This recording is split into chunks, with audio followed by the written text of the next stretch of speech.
go. Ain't nothing to it but to do it. Greetings. My name is Gary. I am the Scholar Gentleman, which is kind of I have another channel which is flip the names around, Gentleman Scholar. But for this brand new BookTube channel, I'm calling myself the Scholar Gentleman to differentiate it, to make it a different channel. And yeah, different audience, I suppose. Anyway, I've been seeing a lot of booktubers come out that I'm kind of interested in, and it's been kind of bubbling on the edge of my consciousness. And I'm like, I like books. I wouldn't mind talking about books. And the one that made the most impact, the one I really got to know first, was Campbell Reads. And just before I say that, he's a Scottish gentleman, and I love Scotland. I love its people. I used to fly there all the time with my job, and I fell in love with the people, the culture, the countryside. So, Scotsman talking books, I'm in. So started checking out his videos, enjoying his burr, and the way he spoke about books and all these nuanced meanings he pulled out of them. It's like, yeah, that's what I do when I read a good book. I'm glad there's a community rising on YouTube. Yeah. Hey, Willie, my cat just showed up. Hopefully I'll be able to show you he's way over there. I'll show you him, but I'll show him to you before I stop with this entry. He comes down here when he wants to be left alone, or when he's trying to look for me. There he is. There's Willie. Hey, kitty. You'll never see him if you actually visit the house because he's very shy. I don't know if that has to do with his breed or whatever. I'm just going to keep that in there. There, I don't care. Maybe push that back just a little bit. There we go. All right. Yeah, Campbell Reads. He spoke about books lovingly, and he's probably forgotten more books than I've ever read. Russian major. I guess he majored in Russian literature in college, so he speaks Russian, reads Russian, and he just, like all really true, pardon me, I'm a little nervous.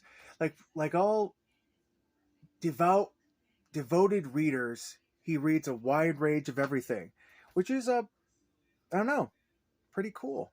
Like whenever I'm flying on a trip, I'm a flight attendant, Legacy Airline, and every now and again my crew members will end up being readers, and they'll end up talking about books.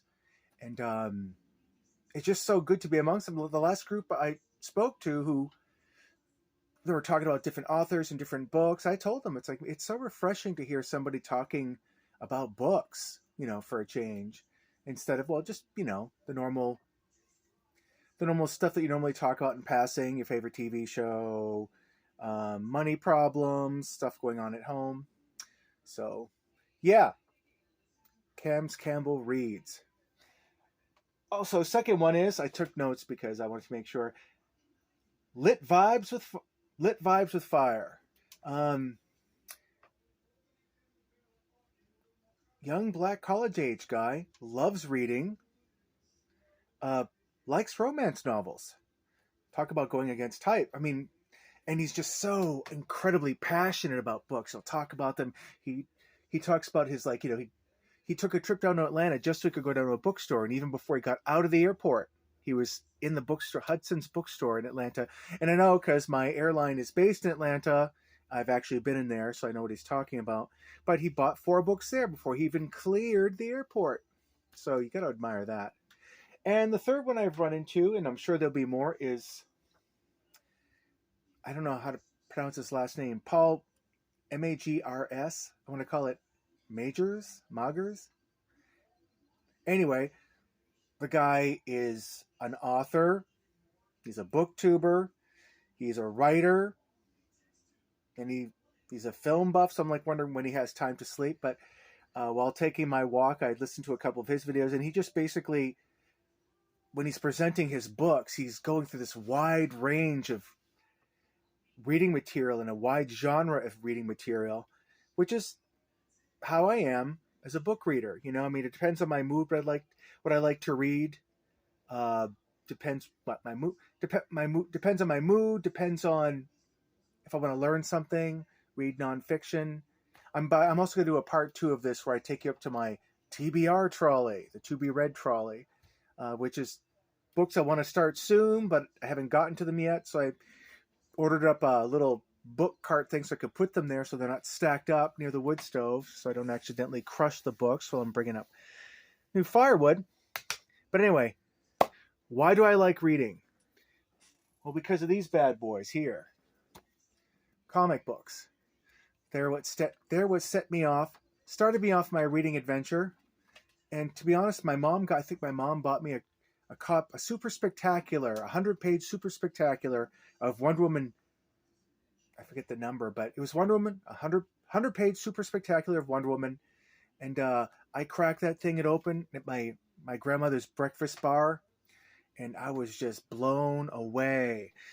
This Amazon, she has a magic lasso that makes you tell the truth. She can deflect bullets with her bracelet. She's got an invisible plane. My young mind was blown, so I became a lifelong comic fan after that. And as a matter of fact, this phone is resting on a stack of long boxes that I have to go through and figure out which ones I want and don't want eventually slip them in their plastic sleeves. That's how you preserve comics these days. Before I end this video, I'm going to give you a pan of the library here. That's the aft area. You can see, don't you love my filing system? It's just sort of roughly by subject matter over there. Right above there, you can probably see the Outlander books. Love those books. Again, Scotland, time travel, two of my obsessions. And on the shelf just above it there, way at the top, that's my time travel shelf. I wish it was bigger, but that's time travel fiction, time travel related stuff. So yeah, two of my obsessions right there: Scotland and time travel, and comic books. So comics set me on my reading adventure, and reading, I have to say, reading probably saved my sanity, because I can't tell you how many times I'd cracked open a book just to get away from a bad situation when I was a kid. I'm just gonna kind of bury my nose in this book, everything. Like, the first one that comes to mind was my mom took me to Florida, and we didn't even clear the airport, and her purse was stolen. So there we are, stuck without money, without identification, and I think I'm like, I want to say 12 years old or something like that. And she's running around trying to get stuff done, and I'm just reading this book. I think it was about ghost encounters or something. And I'm just reading it, trying to like get out of this crappy situation. So yeah, reading's been there for me, shall we say. Many, many times when I've needed information, or I needed to know that other people like me and my problems existed on Earth, I read a book. Like, for example, it's way over in the corner there. Read the Kenneth Williams. I had a layover in Amsterdam. The BBC had a Kenneth Williams retrospective, sort of like a deep look into his life and all of the stuff that he went through. He was closeted homosexual at the time, and at the time I was freshly coming out of the closet. So here, Kenneth Williams, hearing the stuff that he went through, I decided to buy his book. He had two companion books. One, it was his diaries. He kept a very, very meticulous diary for years and years and years. Something that I do. Just below the couch, you can't see it, but just below the couch over there, I've kept a diary, a journal, since January 1st of 1987.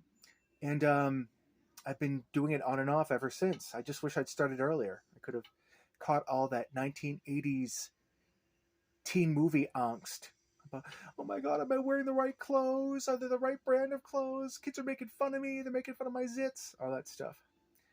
So yeah, Kenneth Williams, his diaries. Also, he has a book of letters. Of course, not his complete letters, but he was a rabid letter writer, which I am as well, and a pretty fervent diarist, which I am as well. Two more obsessions I'm into. Letter writing. I love letter writing. Let me just reach behind me. just to give you an idea,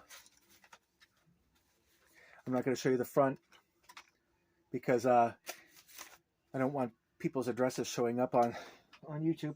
But yeah, I save most of my letters because it's a cliche, but it's a kind of almost a fading pastime, a lost art, as they say.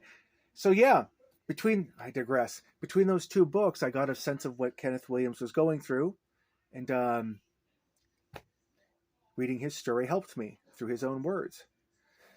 Reading different types of comics helped me. Other than being an escape, Grant Morrison's The Invisibles touched on different things that helped me to understand myself and the world better.